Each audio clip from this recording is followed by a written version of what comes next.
एक बार देखना, मैं दोनों को छोड़ता हूँ तो क्या होगा। बेटा थोड़ा पीछे हो जाओ। अगर मैं इन दोनों को छोड़ूं तो क्या होगा, बहुत ध्यान से समझना, है ना। ये कॉपी पहले पहुंच गई और जबकि ये धीरे धीरे आया, तो क्या मैं जो कह रहा हूँ गलत है? सर आप तो कह रहे हैं कि दोनों साथ में पहुंचने चाहिए, लेकिन मैं देख रहा हूँ कि ये कॉपी जल्दी पहुंच जा रही है और ये बेचारा तैरता हुआ आ रहा है। ऑब्जेक्ट का मास, ऐसा क्यों हो रहा है? ऑब्जेक्ट का मास कम है। नहीं, मास ज्यादा तो है ही, मास पे डिपेंड ही नहीं कर रहा है। देखो जी की वैल्यू किस पे डिपेंड कर रही है, small G, capital G, mass of earth upon radius of, इसमें तो मास ऑफ ऑब्जेक्ट आ ही नहीं रहा है। तो आप 2 kg का ऑब्जेक्ट लो या 50 kg का ऑब्जेक्ट लो, दोनों एक साथ पहुंचेंगे। समझ में आ रही बात? तो अब यहाँ पे क्या समझना है, ऐसा क्यों हो रहा है? तो ऐसा इसलिए हो रहा है एयर के फ्रिक्शन। वेरी गुड बेटा, बहुत अच्छा। मैं चाहता हूँ कि आप आंसर भी दें। बच्चे ने कहा कि सर एयर की वजह से हो रहा है। किसकी वजह से हो रहा है? आप समझ रहे हो, जब ये कॉपी नीचे आई तो वेट तो पहले ज्यादा है, एयर इसको रोक नहीं पा रही है। जबकि ये हल्का है तो एयर इसको क्या कर ले रही है, रोक ले रही है। बात समझ में आ रही है? अगर मैं इस कमरे से सारी एयर को निकाल दूं, वैक्यूम क्रिएट करूं, क्या क्रिएट करूं?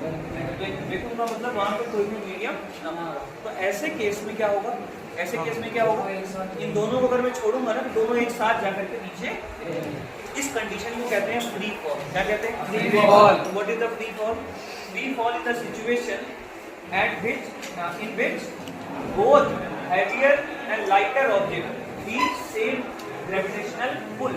दोनों पे सेम ग्रेविटेशनल पुल लगता है, दोनों पे same acceleration due to gravity लगती है, जिसकी वजह से वो नीचे आने लगते हैं। अब आप कहोगे सर इसको परफॉर्म कैसे करें? तो देखो ये कॉपी थी, अब मैंने इस पेपर को इसके ऊपर रख दिया, बहुत ध्यान से। पहले मैंने अलग अलग छोड़ा था, अब मैंने इन दोनों पेपर्स को एक दूसरे के ऊपर रख दिया, ऐसे रख दिया। देखो ध्यान दो, इस तरह से रख दिया। इसका मतलब अब इसके नीचे एयर नहीं है। अरे बोलो भाई, अब आप एक चीज देखना, अगर मैं इन दोनों को ऐसे रख के छोड़ूंगा तो क्या होगा? प्लीज देखना ध्यान से देखना। अब क्या हुआ?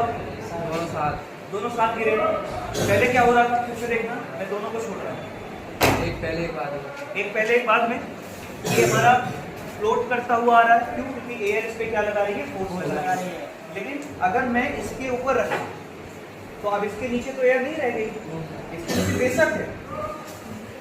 समझना ध्यान से। अब मैं इन दोनों को छोड़ रहा हूँ, देखो इन दोनों को छोड़ रहा हूँ, दोनों साथ में कर रहा हूँ। मतलब कि हम फ्री फॉल की एक्टिविटी मीडियम में भी परफॉर्म करके बच्चों को दिखा सकते हैं, अब बता सकते हैं कि फ्री फॉल क्या है। क्या ये फ्री फॉल समझ में आया? Yes, sir। अगर ऐसा नहीं होता शाश्वत, अगर ऐसा नहीं होता, फ्री फॉल नहीं होता, अगर दोनों पे मास पे डिपेंड कर रही होती gravity, acceleration due to gravity, तो क्या होता? एक पहले गिरता, एक बाद में गिरता।